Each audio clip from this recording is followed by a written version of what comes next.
ಇಲ್ಲಿ ಕೆಲವೊಬ್ಬರು ಮಾಧ್ಯಮದಿದ್ದಾರೆ, ಅವ್ರ ಮುಖಾಂತರ ನಾನು ಅವ್ರಿಗೆ ತಿಳಿಸ್ತೇನೆ.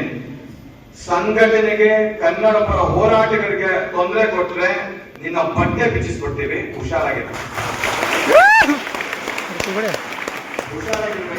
ರಾಜಕಾರಣಿಗಳ ಹತ್ರ ನಿನ್ನ ಬಕೆಟ್ ಹಿಡ್ಕೊಂಡು ಟ್ರಾನ್ಸ್ಫರ್ಗಳು ಮಾಡಿಕೊಂಡು ಹಣ ಮಾಡಿಕೊಂಡು ನೀನ್ ಇರ್ತೀಯ.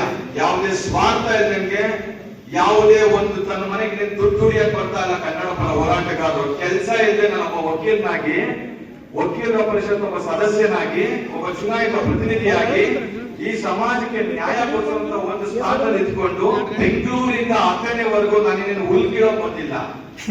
ಕನ್ನಡ ಪರ ಸಂಘಟನೆಗಳು ಅಂದ್ರೆ ತಾತ್ಸಾರ ಮಾಡಬಾರ್ದು.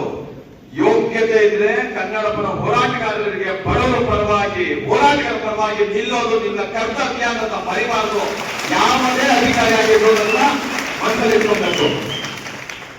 ಏನಂತ ಅನ್ಕೊಂಡಿದ್ದೀರಾ ನೀವು? ಹುಷಾರಾಗಿರ್ಬೇಕು.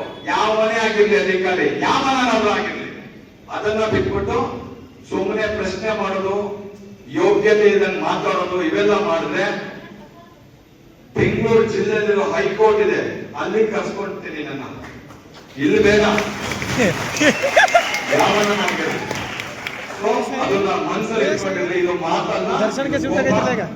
ಯಾಕೆ ಅಂದ್ರೆ